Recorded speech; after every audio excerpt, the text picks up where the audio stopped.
Good morning বন্ধুরা, আশা করি সবাই খুব ভালো আছো, সুস্থ আছো। আমিও খুব ভালো আছি। আজ রবিবারের সকাল, এখন বাজে 8:30। এখন থেকে আমি আমার ভিডিওটা শুরু করলাম। আজকে উঠেছি তখন 7:30 বাজে, কারণ আজকে রবিবার কিছু করতে যাবে। 7:30টার সময় উঠে ওকে রেডি করে দিয়ে ও পড়তে চলে গেল। এবার রায়ানকেও ডাকলাম, ওকে ডাকলাম, ব্রাশ করলো, করে ওকে খেতে দিয়ে দিলাম, ওর পাশে খাচ্ছে। আর আমি 1 কাপ চা নিয়ে চলে এলাম।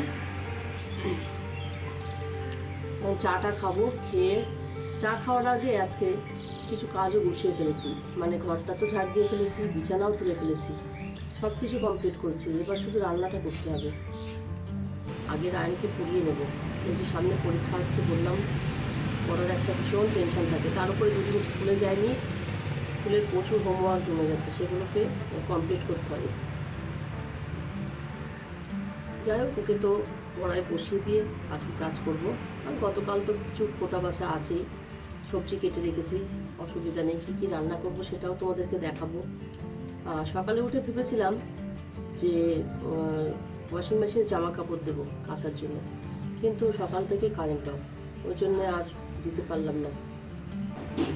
অন্যদিন জানালা দরজা খুলি না, আজকে একটু খুলে দিয়েছি। একটু সকালটা পরিষ্কার ছিল, কিন্তু বেলা হতেই দেখছি আবার যেন মেঘলা হয়ে আসছে।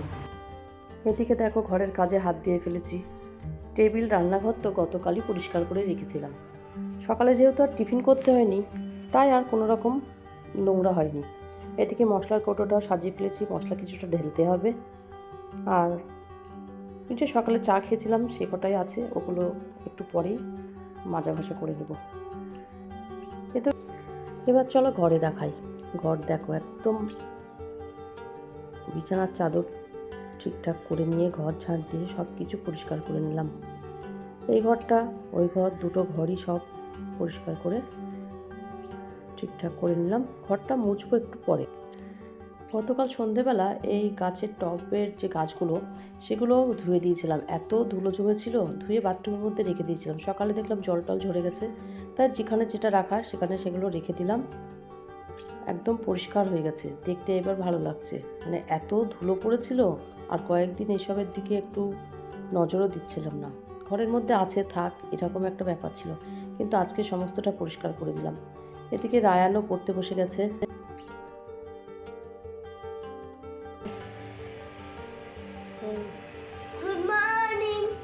এই দেখো হনুমানের দল, এরা প্রত্যেকটা দিন আসছে আর এত বিরক্ত করছে সে বলা যাবে না।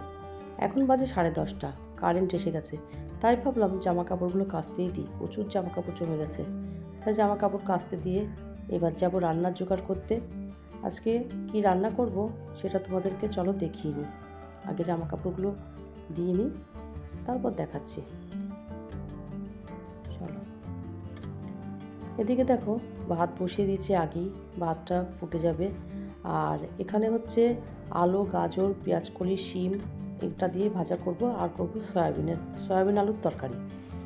চলো রান্নাটা ঝটপট করে নিই। এখানে তো ভাজাটা বসিয়েই দিলাম, রান্নাটার পুরোটা তোমাদের সঙ্গে শেয়ার করলাম না। এইদিকে দেখো, জামা কাপড়ও কাঁচা হয়ে গেছে, মেলেও দিয়ে দিয়েছি।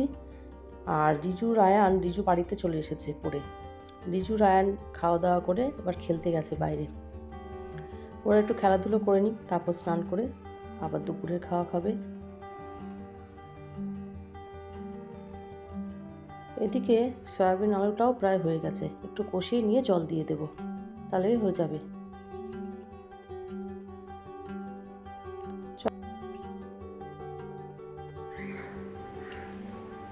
চলো আজকে কি রান্না করলাম সেটাই তোমাদের দেখিয়ে নিই। এখানে আছে ভাত, এখানে আছে উচ্ছে চচ্চড়ি, এখানে বেগুন পোড়া, আর এটা হচ্ছে আলু, শিম, গাজর আর পেঁয়াজকলি একসঙ্গে ভাজা, আর এটা হচ্ছে সয়াবিন আলুর তরকারি। এই হচ্ছে আজকে আমার রান্না বান্না। দেখো আমি পুরো স্নান করে চলে এলাম। আর রিজু, রায়ান সবার খাওয়া হয়ে গেছে, বাবারও খাওয়া হয়ে গেছে। এবার আমি একা একা খাবো, আমার ভাতটাও নিয়ে নিয়েছি।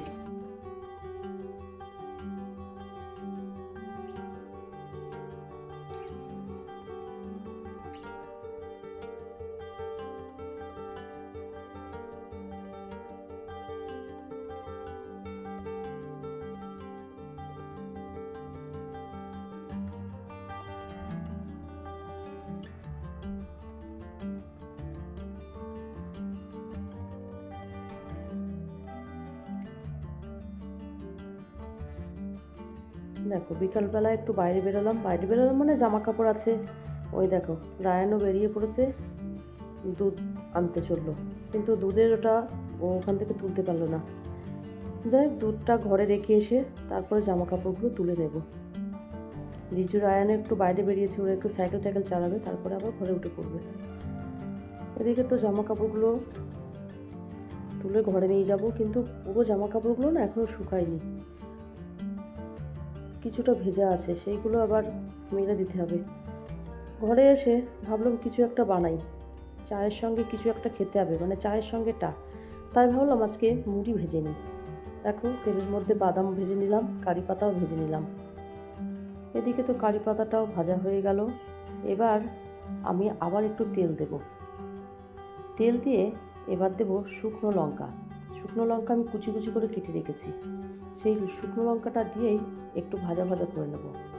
শুকনো লঙ্কার পরে এবার দেব পেঁয়াজ কুচি।